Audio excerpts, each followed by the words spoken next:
Hablando con Ana Terricabras, abogada especialista en Derecho Mercantil y Societario, con más de 15 años de experiencia asesorando empresas, emprendedores e inversores en operaciones de M&A y de financiación. Y Ana pues, ha apoyado a Token City dándonos asesoramiento jurídico en una serie de operaciones de financiación, incluyendo pues Vianelum, Vissel France, Otesa, Tokenix Global, Hispania Defense Solutions. Mucho trabajo con nosotros, así que estamos encantados de tenerte. Hola Ana, un placer saludarte. Hola Javier, gracias. Me gustaría que empezáramos hablando de lo que es el capítulo de hoy, que va sobre las SPVs, y me gustaría que nos explicaras un poquito para que todo el mundo nos entienda cuál es el concepto de SPV. SPV es el acrónimo de Special Purpose Vehicle en inglés, que utilizamos mucho para decir un vehículo de propósito especial, ¿no?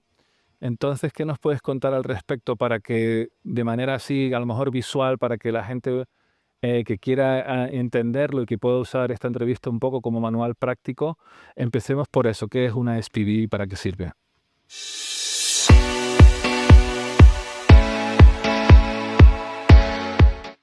Bien, una SPV o entidad instrumental, como se describe o se define en el reglamento 1503 del 2020 de plataformas de financiación participativa, es una entidad específica creada con un único propósito.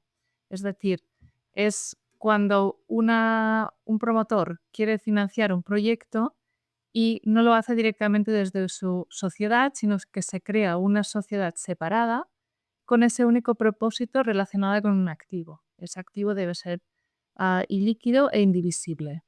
Y vamos a poner un ejemplo quizá porque todas estas palabras son un poco complicadas para las personas que no están muy metidas en el sector.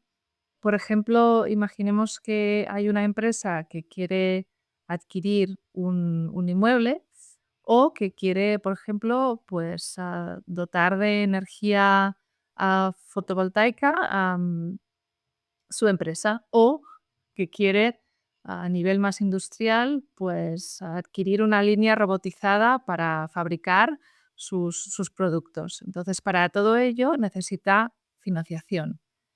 Hemos dicho que, bueno, la financiación a través de plataformas de financiación participativa es una alternativa a la financiación bancaria, hasta 5 millones de euros, con lo cual, lo que se puede hacer es constituir, perdón, una entidad instrumental que va a ser la cual va a canalizar toda esta financiación.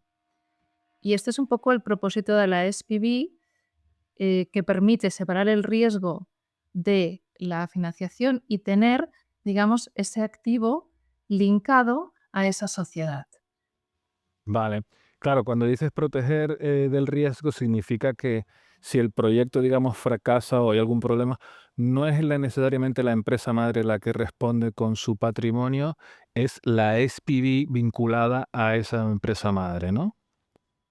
Correcto, correcto. Además, hay un aspecto interesante a tener en cuenta y es que normalmente estos proyectos, la cantidad de inversores que acceden a ellos son bastantes, con lo cual, tanto si vas por vía de crédito como si vas por vía de participación en el capital, los fundadores, los propietarios de las empresas promotoras, pues no tienen los inversores metidos en la misma sociedad, sino que los tienen en esta sociedad de vehículo especial que hace que sea un poco más transparente y un poco más la rentabilidad también del proyecto esté más acotada en esa sociedad. Claro, mucho más manejable, ¿no? Desde el punto de vista, digamos, contable, por así decir.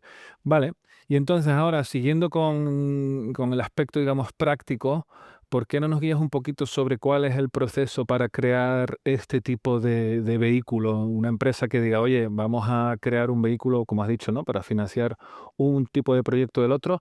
¿Cuál es el proceso que hay que seguir en España? Pues el proceso es el mismo que constituir una sociedad de capital, ya sea una sociedad limitada o una sociedad anónima. Es decir, sí que es verdad que que tenemos que analizar exactamente el proyecto para poder recomendar a los promotores si es mejor constituir una sociedad limitada o una sociedad anónima, pero la constitución de la sociedad sería la misma.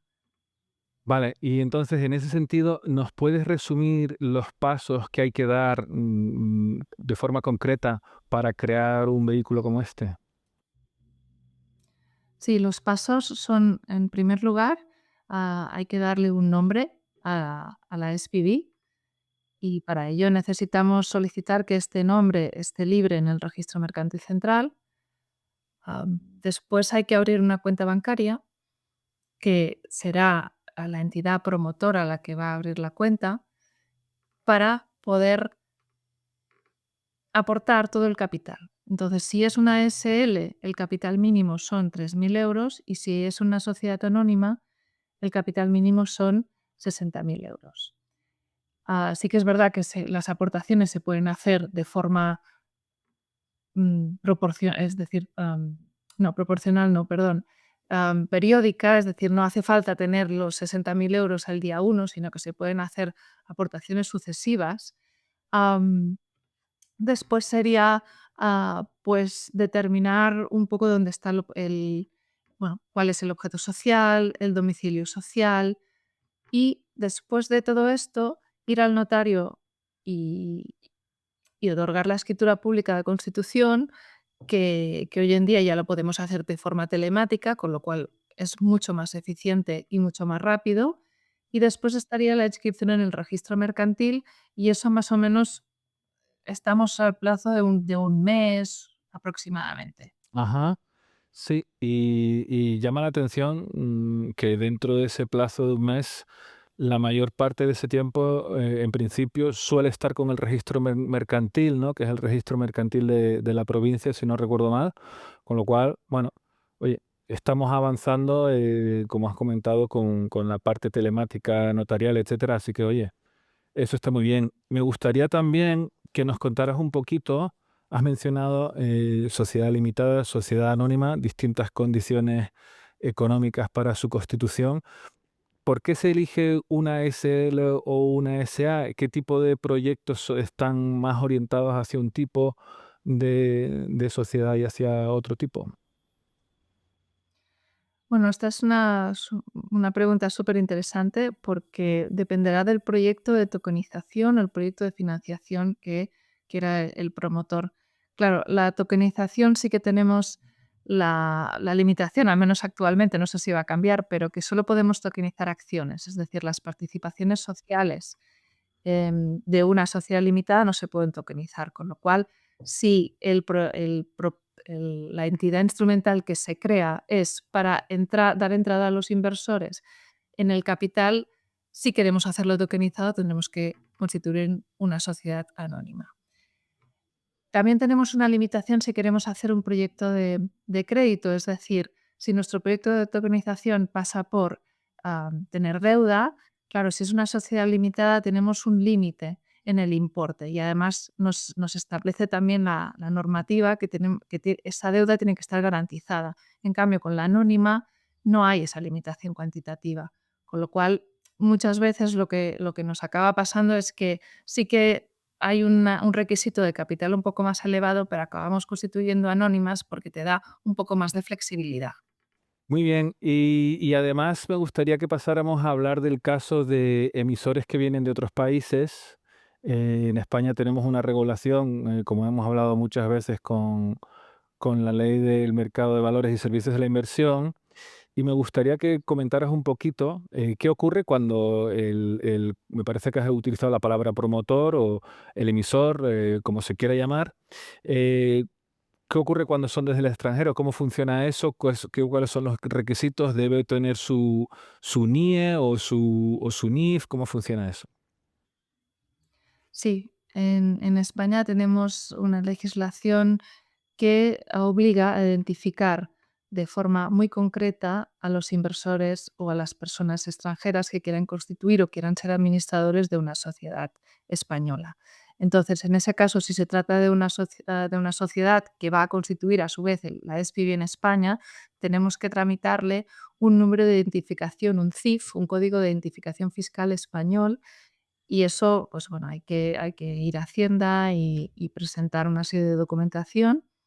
Si es una persona física, que va a ser, también puede ser en el caso del administrador, si es una persona física, tenemos que tramitarle un NIE, y estos NIEs es un número de identificación de extranjeros que lo da la Policía Nacional, y también tienes que presentar una documentación. Se puede hacer también sin necesidad de viajar en España, porque se puede ir a los consulados de España en el extranjero, o bien podemos hacerlo a través de poderes. Sí, la verdad que yo en otras etapas lo he usado y esto del poder es una cosa, siempre que se hable con una empresa o un profesional adecuado, es la verdad que es una maravilla porque es muy directo, es muy útil, está muy bien. No, no es, digamos, telemático, pero es muy eficiente.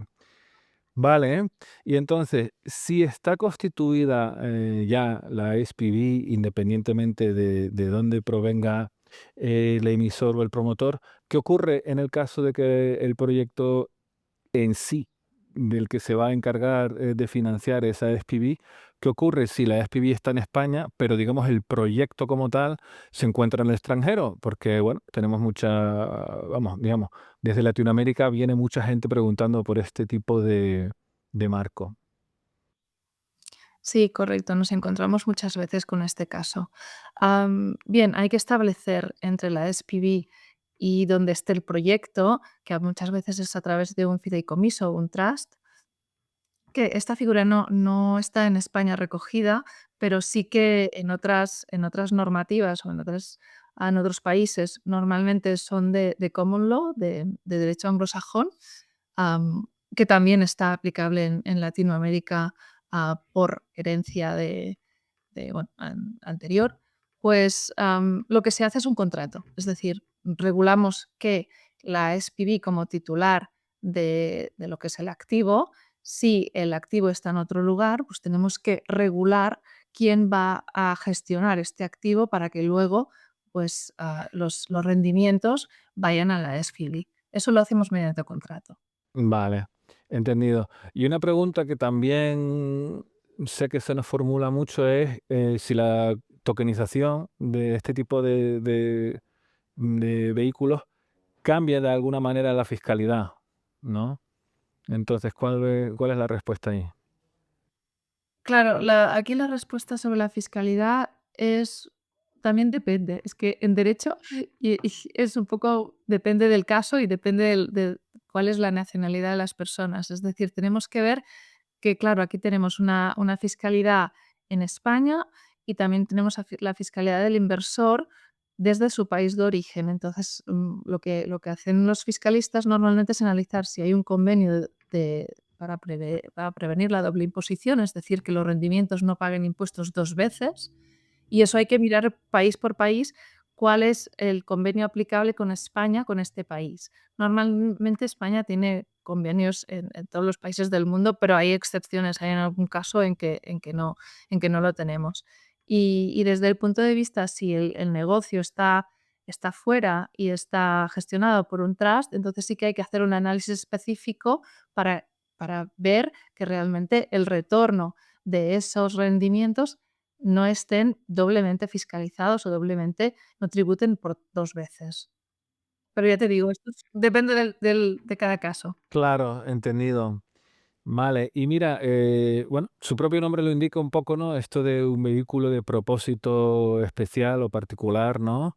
Sin embargo, sí que es verdad que hay mucha gente que dice, oye, ¿y yo puedo crear un SPV y, digamos, empezar a usarlo para buscar cosas que yo crea que son interesantes a inversores y que los inversores puedan meter dinero? Eso es una cosa que se nos dice mucho porque se nos pregunta mucho porque en principio sobre el papel es muy atractivo, pero bueno, luego está la realidad, ¿no? Entonces, ¿por qué no nos cuentas un poco de qué va esa realidad exactamente? Sí. Sí, hay que tener en cuenta que una SPV es solo para un propósito concreto. Es decir, el reglamento europeo solo lo prevé para un propósito concreto. Es decir, no puedo constituir una SPV y a partir de ahí empezar a meter todos mis proyectos de financiación. ¿De acuerdo? Es un punto uno. Segundo punto, hay que tener en cuenta que el proyecto tiene que ser concreto. Es decir, yo necesito financiación para un proyecto determinado y lo voy a dedicar a ese objetivo. No puedo empezar a recopilar o recibir, inversiones para dedicarlas a lo que yo quiera, porque esto ya entraríamos en otro tipo de sociedades, que son las sociedades de servicio de inversión. Estas sociedades tienen una regulación particular, tienen que estar, autorizadas por el regulador español, que es la Comisión Nacional de Mercado de Valores, con lo cual hay que tener en cuenta que estas sociedades, estos SPVs, no sirven para cualquier cosa ni para, destinar la financiación a lo que uno quiera. Claro, no son una puerta trasera para montarte tu propio fondo, como quien dice, de inversión con tus inversores y tal, sí. Exacto. Correcto. Vale. Y para terminar, me gustaría, si tuvieras que dar un único consejo jurídico, a alguien que esté pensando en lanzar una SPV tokenizada, ¿cuál sería tu consejo más visible, más certero que darías? Bien, mi consejo es que se dedique un poco de tiempo al diseño jurídico de la estructura de la operación. Es decir, aunque he dicho que el plazo de constitución de la SPV es un mes y es poco, en realidad es poco, y que 15 días o 18 días los tenemos en el registro mercantil, sí que para mí es fundamental y no solo para mí, sino para el éxito del proyecto de tokenización, que la estructura jurídica esté bien montada. Y ahí hay que perder un poco de tiempo, dedicarle un poco de tiempo. No es perderlo, sino que es dedicar un poco de tiempo a la estructura y que para que al final este proyecto sea solvente y para todos sea un buen proyecto. Porque muchas veces nos encontramos en que la gente quiere correr mucho, los emisores quieren correr y luego pues tenemos un poco más de dificultades y acabamos alargando mucho los proyectos si no hay una buena estructura de entrada. Entonces, bueno, yo animaría a todas las personas que tienen una empresa y necesidades de financiación que exploren un poco los proyectos de tokenización porque realmente es una herramienta muy atractiva con la normativa que tenemos actualmente en España. Bien. Pues muchísimas gracias, Ana, por estar hoy con nosotros. Muchísimas gracias por contárnoslo todo sobre la SPV desde el punto de vista mercantil. Esto ha sido todo por hoy, así que te lo agradecemos muchísimo y hasta la próxima.